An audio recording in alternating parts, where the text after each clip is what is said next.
안녕하세요. 오늘은 사도행전 9장에서 12장을 우리가 함께 살펴보기를 원합니다. 스데반의 순교와 또 예루살렘 교회의 핍박 때에 가장 중심적인 역할을 했던 사람이 사울입니다. 오늘 본문은 박해자 사울의 회심에 대하여 다루고 있습니다. 사울은 대제사장으로부터 공문을 받아서 예루살렘으로 출발해서 성도들을 잡으러 다메섹으로 향하던 중이었습니다. 그런데 다메섹으로 가는 도상에서 호련히 그를 둘러 비추는 빛을 만납니다. 사울은 그대로 땅에 고꾸라지고 한 음성을 듣기를 사울아 사울아 내가 어찌하여 나를 박해하느냐 라는 음성을 듣습니다. 사울은 이 음성에 반응하여 누구인지를 여쭈어 보았는데 이어지는 대답은 참 놀랍게 나는 내가 박해하는 예수라 라고 주님이 말씀하십니다. 이렇게 사울은 살아계시고 인격이신 예수님을 만난 것이죠. 사울은 눈이 먼 상태로 다메섹 성으로 들어갑니다. 그리고 사흘 동안 보지도 못하고 먹지도 못하죠. 그리고 그는 다메섹 성에서 주의 제자인 아나니아를 만나서 그에게서 안수를 받은 후에 다시 눈을 뜨게 됩니다. 사울은 성령의 충만함을 입고 세례를 받습니다. 이 일을 거치면서 그는 180도 뒤집어진 사람이 되었습니다. 이전에는 예수 믿는 자들을 잡아 죽이는 박해자였는데, 그러나 지금은 예수님은 그리스도요, 하나님의 아들이라고 전하는 전도자가 되게 됩니다. 그는 다메섹의 각 회당을 돌면서 복음을 전합니다. 그러다가 결국은 유대인들의 표적이 돼요. 그래서 밤중에 광주리를 타고 다메섹 성을 도망쳐 나오게 됩니다. 여러분, 여기까지가 사도행전 9장 25절까지입니다. 우리가 알 것이 이어지는 26절에 보면 사울이 예루살렘으로 갔다고 기록되어지고 있는데 이것은 곧바로 벌어진 일이 아니라는 거예요. 갈라디아서 1장 16절에서 19절에 보면 바울은 자신의 회심 이야기를 기록하고 있습니다. 그런데 갈라디아서에서는 그가 회심 후에 곧바로 예루살렘으로 간 것이 아니라고 기록되어 있어요. 대신에 아라비아 광야로 갔다가 다시 다메섹으로 돌아갔다고 밝히고 있습니다. 그리고 예루살렘으로 올라간 것은 3년 만이라고 기록을 하고 있습니다. 그러니까 오늘 본문인 25절과 26절 사이에는 3년이라는 기간이 생략되어 있음을 여러분들이 아시고 읽으시면 좋겠습니다. 지도를 보시면서 다메섹이 어디인지 그리고 또 아라비아 광야가 어디인지 확인해 보시면 되겠습니다. 사울이 예루살렘에 갔을 때 처음에는 제자들이 그를 두려워합니다. 아직 박해자에 대한 이미지가 있었던 거죠. 그때 사울을 예루살렘 교회와 연결시켜준 역할을 한 사람이 바로 바나바입니다. 이제 사울은 예루살렘 교회의 한 일원이 되어서 복음을 더욱 담대하게 증거합니다. 그는 특히 헬라파 유대인들에게 복음을 증거했는데요. 왜냐하면 그도 길리기아 다소 출신의 헬라파 유대인이었기 때문에 그렇습니다. 그렇게 복음을 열심히 증거하다가 예루살렘에서도 사울은 미움을 받아요. 그래서 형제들의 도움으로 그는 가이사랴를 거쳐서 고향 땅인 길리기아 다소로 가게 됩니다. 자, 이제 다시 초점은 예루살렘 교회로 향합니다. 그렇게 살기등등한 핍박 가운데 있었던 예루살렘 교회는 이제 이전과 다른 모습이었어요.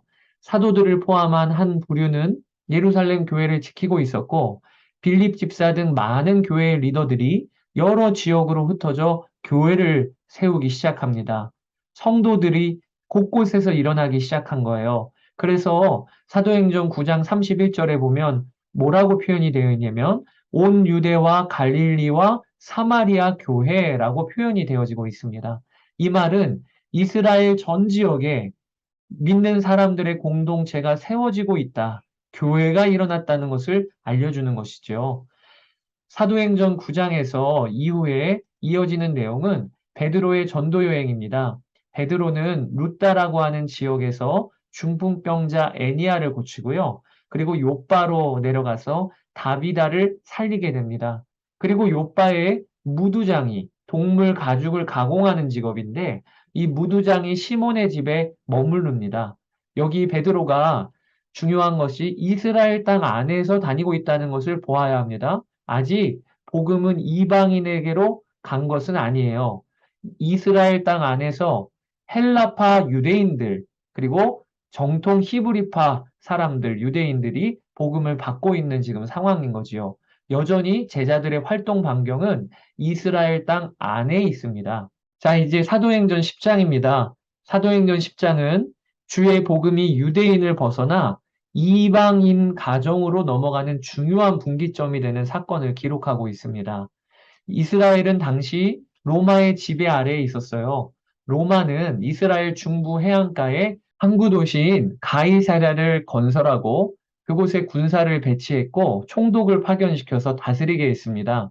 오늘 본문에는 이 가이사랴에 주둔하고 있었던 이달리아, 로마의 백부장인 고넬료가 등장합니다. 그 고넬료는 매우 경건하여서 온 집안과 더불어 하나님을 경외했던 자였다고 기록이 되어지고 있어요. 이방인임에도 불구하고 여호와 하나님을 믿는 그리고 또 많은 사람들에게 구제하고 기도하는 자였습니다. 한날은 고넬료가 제9시쯤 오후 3시에 기도하는 중에 환상을 봅니다. 하나님의 사자가 그에게 이르되 하나님이 너를 아신다 말씀하세요. 그리고 요바에 가서 무두장이 시몬의 집에 유숙하는 베드로라 하는 시몬을 청하라 라고 하십니다. 고넬료는 환상 중에 받은 하나님의 지시를 따라 경건한 부하 하나를 불러서 하인들과 함께 요바로 보내게 됩니다. 고넬료가 환상을 본과 동시에 또 하나의 환상이 벌어지는데요. 그것은 요바에 있었던 베드로에게 펼쳐진 환상입니다. 베드로가 제6시 정오 기도 시간에 옥상에 올라가서 기도하고 식사 시간이 되어 시장할 때 그에게 환상이 펼쳐집니다. 그 내용이 하늘이 열리고 보자기에 쌓인 한 그릇이 자기 앞에 내려왔는데 그 안에는 각종 짐승, 기어다니는 것과 공중에 나는 새들이 들어있는 겁니다. 그러면서 한 소리가 들리기를 베드로야 일어나서 잡아먹으라 라고 말씀하세요. 베드로는 처음에는 하나님이 자기를 시험하시는 것인 줄 알았을 것입니다. 왜냐하면 보자기 안에 있는 것은 다 부정한 것이거든요. 유대인으로 살면서 그는 음식 규정을 철저히 지켜왔던 자입니다. 그래서 베드로는 거절합니다. 그때 주님께서 재차 먹으라고 명령하십니다. 그리고 하나님께서 깨끗하게 하신 것을 내가 속되다 하지 말라라는 말씀을 주십니다. 이 일이 3번이나 반복을 합니다. 베드로가 환상을 본 후에 고민하고 있을 때 정확하게 그때 고넬료가 보낸 사람들이 이 무두장이 시몬의 집에서 베드로를 찾은 거예요. 그때 베드로는 성령의 음성을 듣습니다. 일어나서 그들과 함께 가라. 내가 그들을 보내었노라. 이렇게 베드로는 이방인 고넬료의 집에 가게 된 것입니다. 평소에는 꿈도 꾸지 못할 일이 성령의 강건하심으로 일어나는 것이죠. 고넬료 집에 가보니까 고넬료는 그의 가족과 친척과 친구들까지 다 모아서 베드로를 기다리고 있었고요. 그리고 그에게 말씀을 요청합니다. 베드로는 나사렛 예수 그리스도께서 죽으시고 부활하셨다는 복음을 모든 사람에게 선포합니다. 참 놀라운 것은 베드로의 설교 사역을 통해서 그 이방인 고넬료 가정에 성령님이 임하셨다는 것입니다. 오순절 마가의 다락방에서 제자들 무리 120명에게 동시에 임하셨던 것과 같이 오늘 본문도 고넬료 집안 전체에 임하셨다는 것입니다. 그래서 오늘 본문을 제2의 오순절 사건 혹은 이방인의 오순절 사건이라고 말하기도 합니다. 성령님은 그 자리에 있는 모든 사람에게 임하셨고 그들은 방언을 말하며 하나님을 높였습니다. 베드로는 이렇게 성령님이 이방인들에게 임하신 사건을 보면서 아, 정말 하나님은 한 민족의 하나님이 아니시고 모든 민족, 모든 나라의 하나님이시구나라는 것을 깨닫게 되었을 거예요.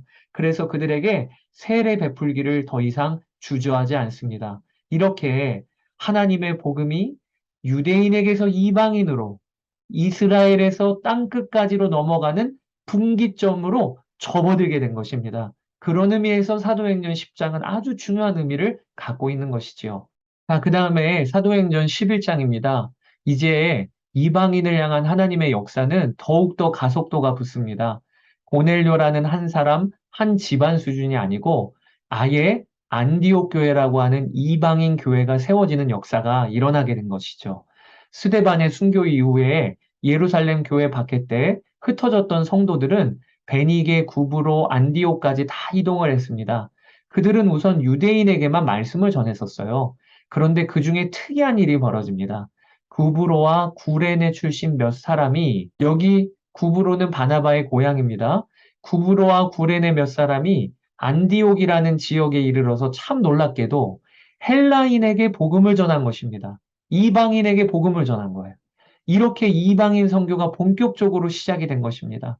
여러분, 이 일은 하나님이 계획하시고 그렇게도 꿈꾸시던 일이었습니다. 하나님은 마치 기다리셨다는 듯이 헬라인에게 복음을 전하는 그들에게 주의 손이 함께 하셨다라고 하는 역사가 일어나게 하세요.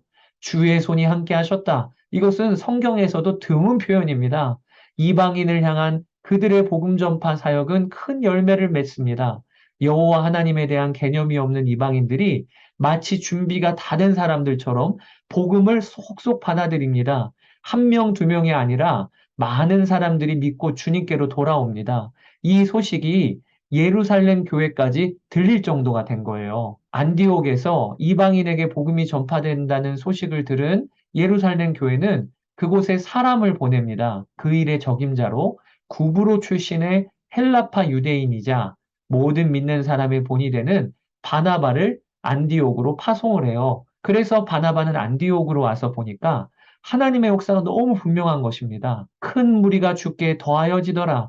그러면서 드디어 안디옥에 믿는 성도들의 모임인 교회가 서게 된 것입니다.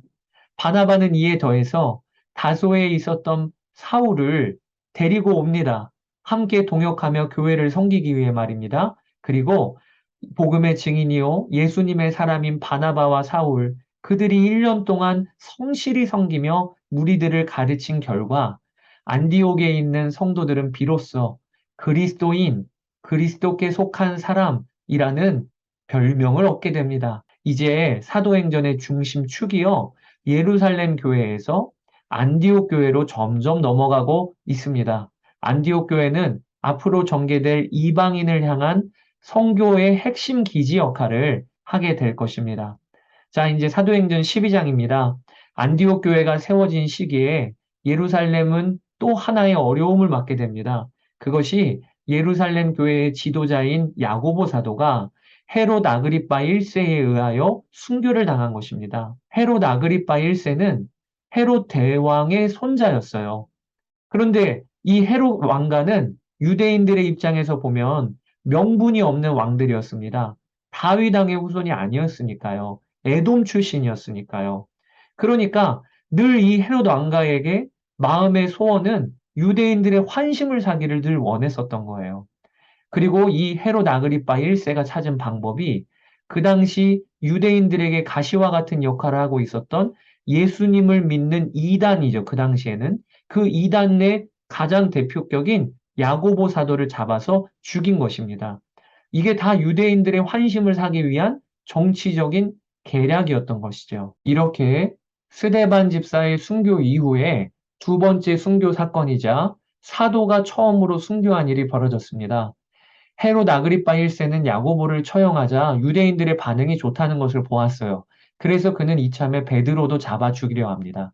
베드로는 잡혀 옥에 갇힙니다. 이때 교회는 베드로를 위하여 간절히 기도하지요. 그리고 헤롯이 베드로를 잡아내려고 하는 전날, 곧 사형이 집행되기 전날 밤에 하나님의 역사가 벌어진 거예요.